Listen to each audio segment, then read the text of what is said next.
Yo, what is going on everybody? So today I'm actually going to be making a tier list for Onslaught. I'm going to be going over every single Descendant, ranking them from D to S tier. Now the reason why I'm going to be making this tier list is because Onslaught as it stands will be the best game mode for overall loot, may it be SCU, AMs, trigger modules, and right now as it stands, Transcendent weapons. They are actually going to be buffing the quality number for Transcendent weapons in Onslaught, I believe on Thursday. Again, this is a leak, so we don't know if this is 100%, but if it is, then this mode is going to be even better than what it was before. So really quickly, I wanted to go over a couple of things before we get into the tier list.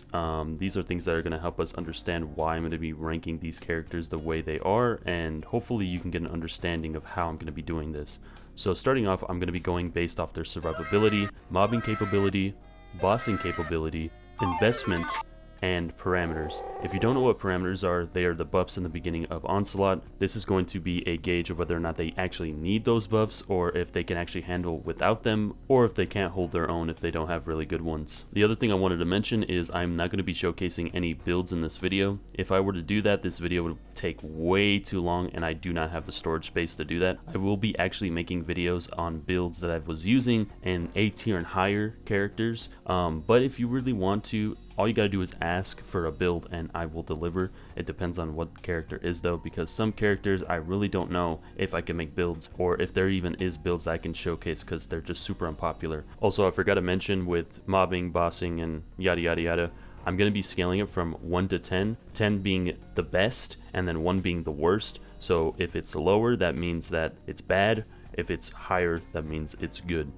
Okay, now that we got that out of the way, let's start off with the tier list. So starting off with Lepic, survivability is going to be a 9 out of 10. Mobbing is also going to be a 9 out of 10. Bossing is going to be a 6 out of 10. Investment is going to be a 6 out of 10. And parameters is going to be a 5 out of 10. Now for Lepic, I think he's in a solid spot for Onslaught 4. His third ability, which is his toe, can be really useful for getting enemies away from the defense objective. So honestly, just because of that, I really feel like he is a solid option. And believe it or not, he can actually kill mobs pretty damn good in this mode if you have the right build. His investment, however, is not the greatest. You do need a pretty solid AM for him to work well to be able to kill mobs.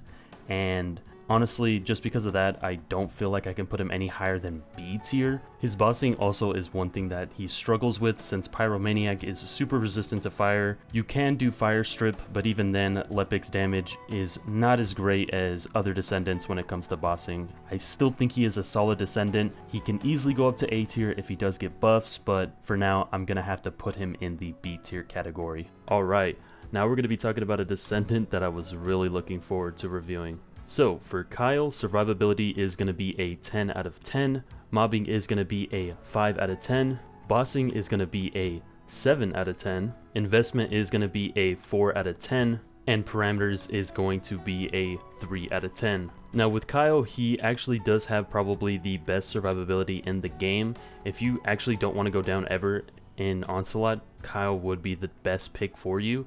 Granted, he doesn't really have the best mobbing capabilities, and his bossing is not as good as other Descendants and can really depend on your parameters. I will say he is pretty decent at killing tyrants, again, if your parameters are good, and he can melt them pretty quickly, but overall investment, he does need a really good AM, and parameters are going to play a really big part of his overall damage. Now honestly, I'm going to actually put Kyle in the C tier category. If this was pre-patch Kyle, I probably would have put him in D or even F, but with his recent buffs, he can actually do stuff now and can be somewhat useful. So yeah, we're going to be putting him in the C tier category. Now going over Viessa, we are going to give her a 7 out of 10 for survivability, a 8 out of 10 for mobbing, an 8 out of 10 for bossing, a 7 out of 10 for investment, and a 8 out of 10 for parameter. Now with Viessa's survivability, it really depends on your awareness, looking around for gunners and making sure that you're able to freeze them before they start shooting you. Now Viessa's mobbing capability is actually really good. One thing that puts her ahead of other Descendants is the fact that she's able to freeze mobs in place. This is going to be a good crowd control for helping out teammates, or if someone's down, you can actually freeze the enemy and then pick them up. Again, really good at mobbing, really solid. Her bossing capability, honestly, what can I say? It's really good. The only thing holding her back is that she is more of a burst Descendant than a overall just like consistent DPS. That is the only reason why I would say she's not like the best for bossing. But since Pyromaniac is weak to chill, she is a amazing Descendant for the boss. Now, I did give Viessa a 7 out of 10 for investment. Her investment is, again, like most other Descendants, she does still need a good AM in order to do the most amount of damage, and also she is going to need specific weapons for her to actually benefit her overall damage. Now, when it comes to parameters, you do not need really good ones for her to be viable, since she's able to do crowd control, and not only that, most of the mobs are weak to chill since they are Legion of Darkness. So she's actually pretty solid when it comes to the buffs, and I think is a solid Descendant overall. And I'm actually going to give her the first A tier. Really good Descendant, great for crowd control, great for the boss, and is overall a great teammate to have if you are struggling in Onslaught. With that being said, we are going to put her in the A tier. Now going over Yujin, survivability is going to be a 9 out of 10, mobbing is going to be a 4 out of 10, bossing is going to be a 3 out of 10, investment is going to be a 9 out of 10, and parameters is going to be a 10 out of 10. Now when it comes to Yujin, for survivability, he does have the ability to heal himself.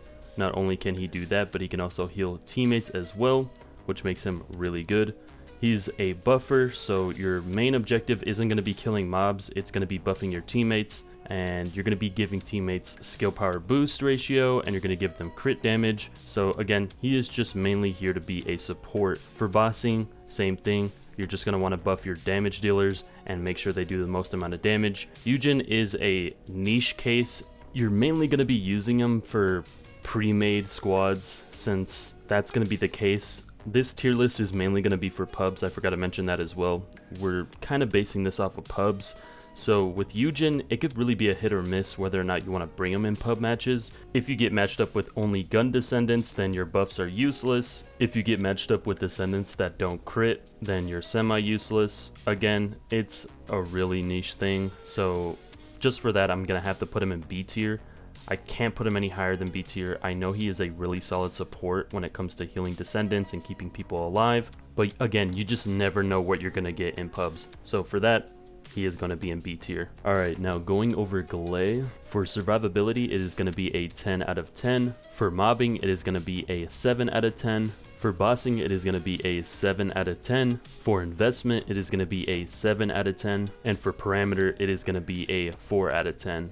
Now when it comes to Gley, she is not bad by any means. A really decent gunning Descendant.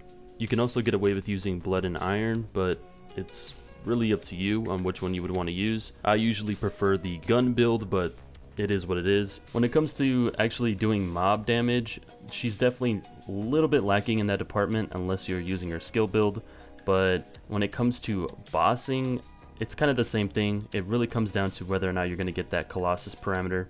That is going to be the biggest thing you're going to want to get on Gley, is to make sure you get the Colossus parameter. That is a must if you want to actually do damage to the boss. And then for investment, it is you kind of do need to invest quite a bit in her. You are going to need to build a weapon, and you are going to need a decent AM for her to function pretty well. Other than that, she is pretty solid, can kill the tyrants pretty well if you actually also get the tyrant parameter. But other than that, decent Descendant. I'm going to actually have to put her in the B tier. I just don't think she competes with the A tier Descendants, or at least the one that is up there so far. And in my eyes, I just see her as a B tier Descendant. Now going over Enzo, survivability is going to be a 8 out of 10, mobbing is going to be a 7 out of 10, bossing is going to be a 7 out of 10, investment is going to be a 6 out of 10, and parameters is going to be a 4 out of 10. Now honestly, I was really surprised with Enzo. I didn't expect him to be pretty decent at Onslaught. When it comes to mobbing, he is obviously not the best, but he can actually dish out some decent damage and have some decent AoE. When it comes to bossing, he can actually do quite a bit of damage depending on your parameters. And then for investment, you are going to need a really good AM, and you're also going to need a fully built weapon as well. Parameters is also a really big thing. If you do not get good buffs with Enzo, you are going to be dead weight. 100% you're just going to be dead weight. You're not going to be doing any damage. You do need good parameters. So with that being said, I'm going to have to give Enzo C tier. He is going to be the top of C tier. I think he is an amazing Descendant, actually quite fun to play, has a little bit of a gimmick, but once you get it down, he is really good. With that being said, he will be in the C tier category. Now going over Esiemo, for survivability he is going to be a 10 out of 10, for mobbing he is going to be a 7 out of 10, for bossing he is going to be a 5 out of 10, for investment he is going to be a 6 out of 10, and for parameters he is going to be a 6 out of 10. Now Esiemo's survivability, just like Kyle's, is absolutely insane. You pretty much will never go down as long as you're using your 3, specifically on Mad Bomber. But he is a very solid Descendant. I think he is really strong right now. I just don't think a lot of people like playing him because of how many buttons you need to press. He is a very arthritis heavy Descendant for sure. You're going to be pressing a lot of buttons, especially if you are using Mad Bomber. For mobbing, he's actually pretty decent. I wouldn't say it's like the greatest mobbing, but he can get stuff done.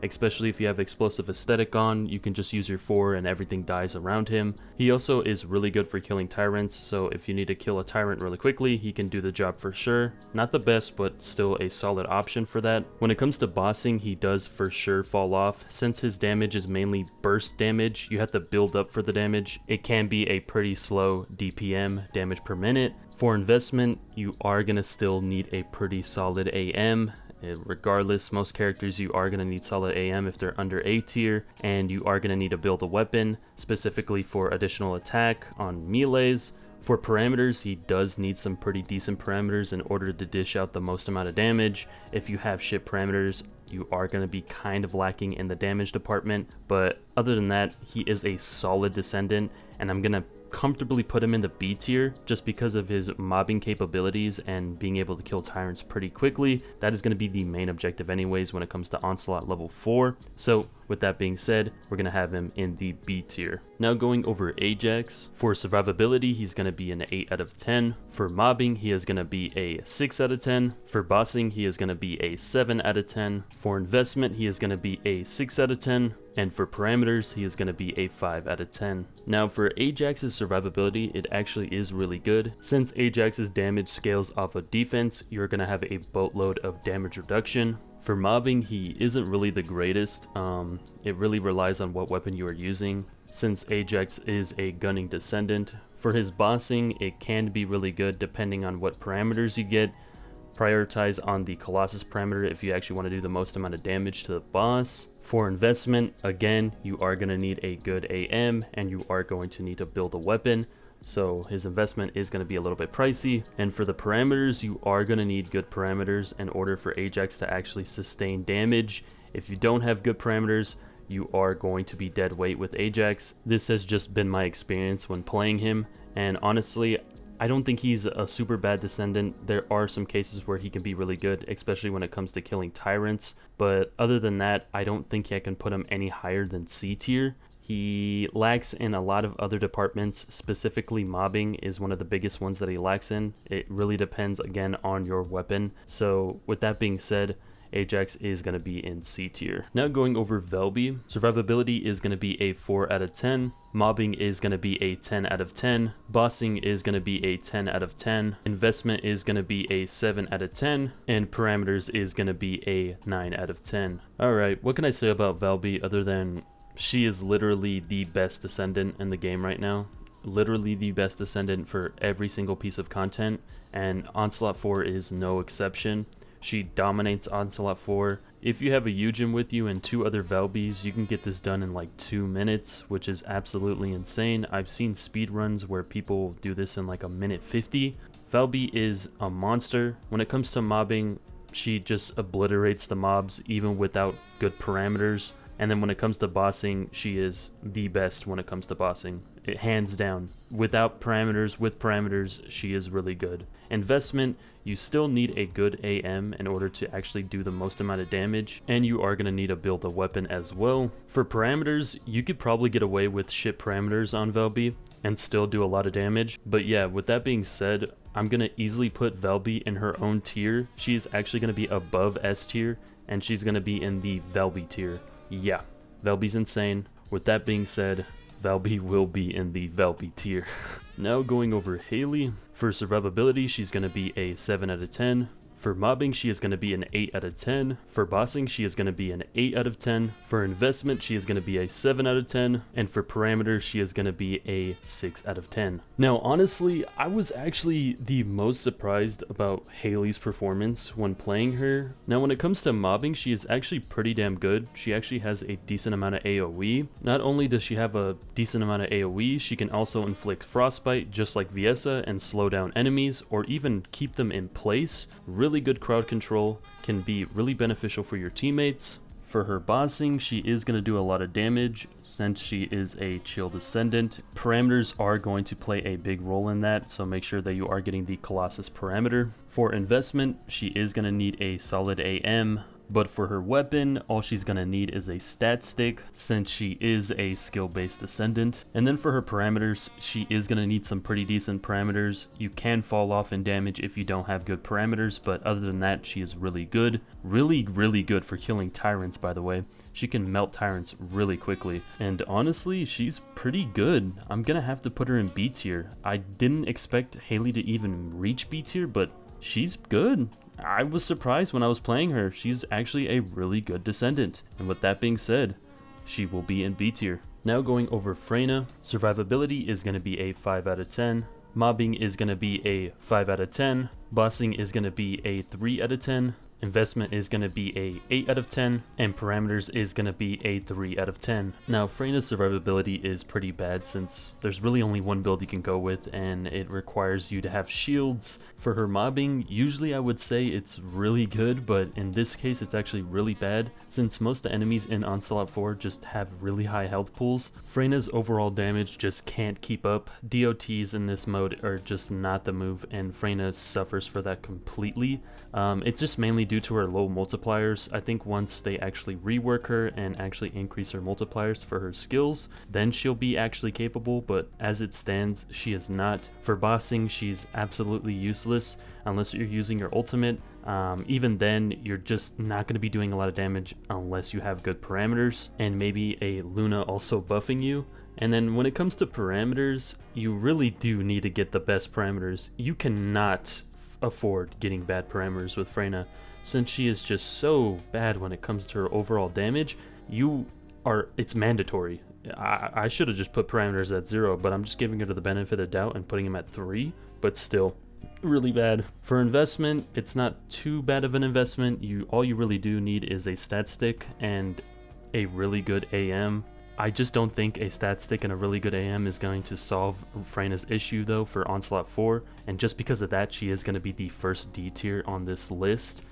Yeah, I hate to say that. I actually do really like Freyna too, but yeah, as it stands, she is a D tier. Now going over Sharen. For survivability, it's going to be a 9 out of 10. For mobbing, it's going to be a 9 out of 10. For bossing, it is going to be a 10 out of 10. For investment, it's going to be a 8 out of 10. And for parameters, it is going to be a 8 out of 10. Now honestly, Sharen is a very tanky descendant. Since you're going to be scaling your damage with shields, you're going to have around 40k shields. Also, she's able to regen her shields with her first ability, so you're probably not going to die with Sharen. When it comes to mobbing, she is actually really good. If you mark enemies with her and use your first ability, you're just going to melt through enemies with ease. Also, whenever she hits a yellow bar or red bar enemy, she will emit a giant electric AoE that ticks over time, and this AoE does a lot of damage. For bossing, she is the strongest when it comes to burst damage. She can literally just annihilate the boss in like 2 hits depending on your parameters. For investment, again, you are going to need a pretty good AM. I wouldn't say it's super mandatory, but she is just going to benefit off of a stat stick, so you do not need to build a weapon. For parameters, she can kind of get away with shitty parameters. Her damage is really high, so she can get away with shitty parameters. But if you have the good ones, oh my god, she just melts.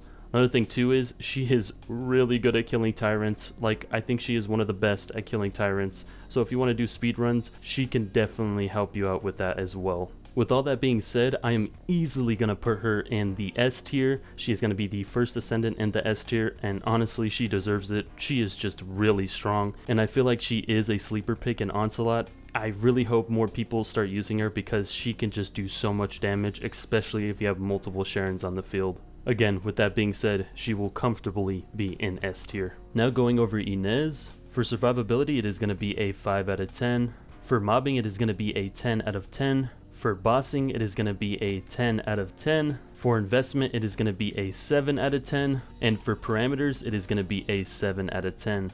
Now honestly, Ines's survivability really depends on your movement. As long as you're moving around in quick succession, you shouldn't be dying, but again, if you're not, she can be really squishy. When it comes to mobbing though, she is one of the best, if not the best mobbers in the game currently right now. Her overall damage is really high and capable. Her fourth ability spreads out through the entire map and just does so much damage. For her bossing, this one is a little bit tricky. I mean, as you just saw right there, she is an absolute monster when it comes to bossing, but it really depends on your parameter. You really have to make sure that you're going for the Colossus parameter in order to get this damage out. If you don't, you're not going to see this type of damage. Just because of that, I wouldn't really say she's the best at bossing because there's an RNG element. Now when it comes to investment, again, you are going to need a pretty solid AM, and also you are going to need to build a weapon. Now this can change depending on if you are using your skill build, but I'm just going to go based off of the gunner build. Now for parameters, if you have ship parameters, you are going to notice a little bit of a difference, but overall, she can still manage her own without them. Again, it just really depends on what parameters you're getting, and if you're getting that Colossus parameter, that is the biggest one.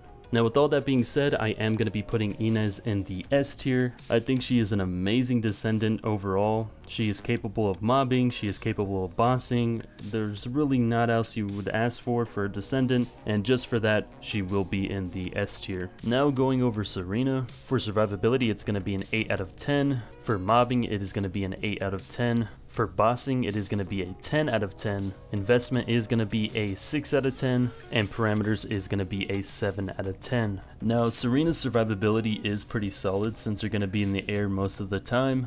Also, Serena does benefit from a lot of HP, so you will have a lot of HP in your build regardless. Now, when it comes to her mobbing, it is absolutely solid. Pretty much she's gonna fly over the enemies like an AC-130 and just send out a barrage of flame bombs at the enemies, and this actually covers quite a bit of terrain, so again, her mobbing is fantastic. Now when it comes to her bossing, she also, just like Sharen, has one of the highest burst damage abilities in the game. She's able to do hundreds, if not billions of damage with just her fourth ability, sending the boss down in like less than seconds. Now when it comes to her investment, you are going to need a solid AM, just like most other Descendants. You are also going to have to build a weapon, specifically an impact weapon, because whenever you're flying in the air, you're going to be constantly losing MP, and you are going to need an impact weapon that can crit. Now for the parameters, they do actually make quite of a difference. I notice if I'm running with ship parameters on Serena, I do fall off in damage quite a bit. It's a little bit strange, but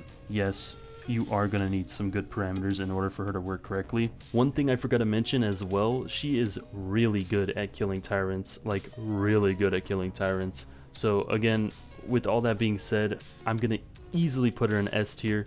She is a monster. Since her release, she's always just been really good, and nothing has really changed. With all that being said, Serena will be in S tier. Now going over Blair. For survivability, it is going to be a 6 out of 10. For mobbing, it is going to be an 8 out of 10. For bossing, it is going to be an 8 out of 10. For investment, it is going to be an 8 out of 10. And for parameters, it is going to be a 7 out of 10. Now when it comes to Blair's survivability, he can be quite squishy, but it just really comes down to being aware of using your second ability. I know in some builds, if you are using certain abilities, it doesn't let you use your second ability unless you cancel your other ability. That's pretty much why I deem him to be kind of squishy. When it comes to mobbing, he is a solid option. He can set out flame trails around the entire map that tick for quite a bit of damage, especially if you have good parameters. Also, he is really good at killing tyrants. Definitely not as strong as the other characters, but is still a solid option for killing tyrants. Now when it comes to bossing, it really does depend on your parameters. Parameters are going to play a big part. If you have Colossus and high skill power, then you're going to do a shit ton of damage. For investment, he does need a good AM, but with a stat stick, so his investment isn't too much. You do not need to build a weapon for him at all. He's going to be mainly using his skills. And then for parameters, you can get away with shitty parameters, but I would highly recommend trying to get the best ones. He shines the most with them. I mean, you could say that with all characters, but he definitely does need them. I notice a damage drop off for sure when I don't have good parameters. And yeah, with all that being said, I can comfortably put Blair in A tier. I was leaning to putting him into S tier, but I do feel like he falls off when it comes to AoE, but he is a solid option nonetheless, and it can compete with the best. With that being said, Blair will be in the A tier. Now going over Luna, for survivability it's going to be an 8 out of 10, for mobbing it's going to be a 0 out of 10, for bossing it's going to be a 0 out of 10, for investment it is going to be a 6 out of 10, and for parameters it is going to be a 8 out of 10. Now Luna's survivability is going to be good because you're not going to be picking any skill power boost parameters or anything like that. You're going to be focusing on anything that can give you damage reduction, health, shields, anything like that to keep you up. So that is why I gave it an 8 out of 10. Obviously not 10 out of 10 because RNG is still going to be RNG with the parameters. For mobbing, I gave it a 0 out of 10 because you are not going to be doing any damage. The only build that is viable with Luna is going to be her buffing build. You can use her mobbing build, but I would highly not recommend doing that. You can, but I just would not recommend doing that. For bossing, again, it's the same thing as mobbing. You are not going to be doing any damage whatsoever. You're just going to be mainly buffing your teammates, and that is going to be the core gameplay of Luna. For investment, you are going to need a good AM with specific stats, but you do not need to build a weapon. The only thing you need to worry about is sprint speed on your weapon. So just because of that, I did put it at 6 out of 10 because you only have to focus on one thing specifically. And for parameters, all you're really worrying about is defense, damage reduction, staying alive. Now with all that being said, honestly, Luna is a very, very niche character, like very niche. I mean, you can get away with using her in pubs for sure, but it really also depends on what your team is. If your team is full of gunners and you're not using a specific build for that, you're pretty much screwed. And the same can go with skilled Descendants. If you're not using the certain build for that as well, then you're screwed. So pretty much super niche character. Honestly, I'm gonna have to put her in C tier because yes, her buffs are really good, but the RNG factor of whether or not you're gonna get the right Descendants for your build is just too high. So with that being said, she will be C tier. Now going over Jayber, for survivability it's going to be a 7 out of 10. For mobbing it is going to be a 4 out of 10. For bossing it is going to be a 4 out of 10. For investment it is going to be a 8 out of 10. And for parameters it is going to be a 3 out of 10. Now when it comes to Jayber's survivability, he is quite squishy. You do have heal turrets though, so if you are in a bind you can put down some heal turrets to heal yourself. For mobbing, he is... his damage is really low. His multipliers are just not high enough for mobbing to be capable. He has some decent range, he can have coverage, but it just doesn't have the damage to do so. For bossing, it's the same thing as mobbing. His damage is just not there. You can do as much as you can, as much as you want to try to make him viable, but with all that effort, you are going to see minimal damage. Like legit, probably the lowest damage in the game. Now when it comes to investment, you really don't need to build a weapon. You can go without one, and if you do build a weapon, then yes, the rating for investment will go down. And then for parameters, if you don't get good parameters, you're kind of just screwed. Like, you have to have good parameters on Jayber. He needs all the damage he can get because his damage multipliers and just overall damage is not there at all. And honestly, there's just no other place to put him than D tier. He's just not a good Descendant. They really do need to buff him, but again, not going to happen until probably December. With all that being said, he will be in D tier. Now going over Bunny, for survivability it's going to be a 6 out of 10. For mobbing it is going to be a 8 out of 10. For bossing it is going to be a 9 out of 10. For investment it is going to be a 6 out of 10. And for parameters it is going to be a 6 out of 10. Now Bunny's survivability is kind of low. As long as you're moving around the map and not being stationary, then you should be good. For her mobbing, it's really good. Her mobbing is amazing, especially on her gunner build. The electric AoE pulsing around whenever you get a crit hit on your weapons ticks for a high amount, especially if you have good parameters. Just like Serena and Sharen, she has some of the highest burst damage in the game as it stands. Really good for bossing, especially if you can get the Colossus parameter. She will melt the boss. Now for investment, you are going to need to build a weapon and have a really good AM. You are going to need a really good AM for her to really shine. And then for the parameters, you are going to need some good parameters. I've noticed a hella damage drop off when I have shit parameters on this character. So if you can, try to focus on the most amount of damage when it comes to parameters. With all that, I can comfortably put Bunny in S tier. She is an amazing Descendant. High burst damage. Also didn't mention she can kill tyrants with ease. Is a solid Descendant. And with that being said, I'm going to put her in S tier. Now going over Keelan. Survivability is going to be a 4 out of 10. Mobbing is going to be a 5 out of 10, bossing is going to be a 4 out of 10, investment is going to be a 7 out of 10, and parameters is going to be a 3 out of 10. Now when it comes to Keelan's survivability, he is extremely squishy. If you're not careful, especially if you're using his skill build, you can easily find yourself dying just by teleporting into a gunner. For mobbing, specifically for his skill build and not his melee build, I was actually kind of surprised. It was decent, not great, but it was decent. His bossing is really bad though. His bossing is not good. Overall damage, especially with the skill build, was just not it. Honestly, I didn't test out the melee build because I just really don't like how he plays, and honestly I just don't care to play Keelan. For investment, if you are using the skill build, all you need to build is for a good AM, but if you are using his melee build, then yes, investment rating will go down. And then for parameters, you need good parameters on this guy. You cannot settle with shit parameters. If you do, you are going to be hella dead weight. With all that being said, I really don't play Keelan enough to really justify giving him a rating. So I'm actually going to put him in the Keelan tier. And I'm going to let you guys decide whether or not he should be in a certain tier. Because I just don't play him enough. And honestly, I'm not going to spread misinformation. I'll let you guys decide where he should go. But for now, he will be in the Keelan tier. Now going over Nell. For survivability, it's going to be a 7 out of 10. For mobbing, it is going to be a 7 out of 10. For bossing, it is going to be a 7 out of 10. For investment, it is going to be another 7 out of 10. And then for parameters, it is going to be a 4 out of 10. Now, Nell can be quite squishy since she doesn't really have a lot of movement abilities. You're going to be kind of stationary, but since she has a toe, you can get away with using CCs in order to stay alive. Her mobbing isn't the worst I've seen. It's not great, but it is decent.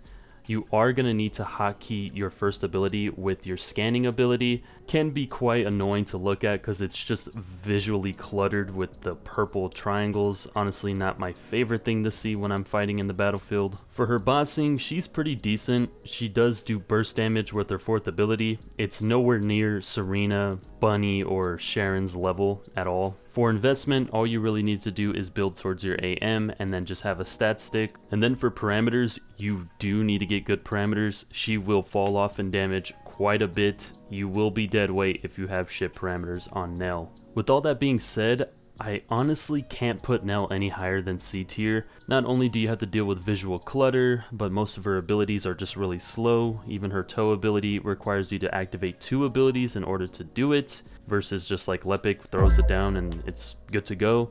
Honestly, her kit is just not that great, and with that being said, I'm gonna have to put her in C tier. Now going over Harris. For survivability, it's gonna be a 9 out of 10. For mobbing, it is gonna be an 8 out of 10. For bossing, it is going to be a 8 out of 10. For investment, it is also going to be an 8 out of 10. And for parameters, it is going to be a 7 out of 10. Now, Harris has some of the best survivability. It is nowhere near Kyle's, but it is really good. With her mobbing, I was actually kind of surprised how good her mobbing was. She can actually tow enemies with her first ability. I did not know that. And bring them into one spot, and then her fourth ability can just shred through mobs with ease. For bossing, I was also pretty surprised with her damage when it came to bossing. If you have the Colossus parameter, you're going to do some pretty good damage with Harris. I didn't think Harris was capable, but yeah, she is really capable for killing bosses. For investment, all you're going to need to worry about is a really good AM, like usual, and you only have to worry about using a stat stick. Now for parameters, she kinda can get away with using shit parameters, but it is highly recommended that you go for the good ones, obviously with every character, but she can kinda get away with the shit ones. Now with all that being said, I'm gonna actually put Harris in A tier. I did not expect her to be an A tier. I really thought she was going to be a B tier Descendant, but after playing her for quite a while, she actually is pretty damn good. And she's also really good at killing tyrants. Forgot to mention that again. really good at killing tyrants, by the way. And yeah, with that being said, Harris is going to be in C tier. Now going over Raven. For survivability, it's going to be a 9 out of 10. For mobbing, it is going to be a 10 out of 10. For bossing, it is going to be a 9 out of 10. For investment, it is going to be a 6 out of 10. And for parameters, it's going to be a 7 out of 10. Now, Raven's survivability is no joke, some of the best. If you do her dash, you're going to have 7 instances of damage reduction, which is really good. Now, when it comes to her mobbing, specifically on her skill build, you are going to decimate the entire map if you put down her balls everywhere. Pause.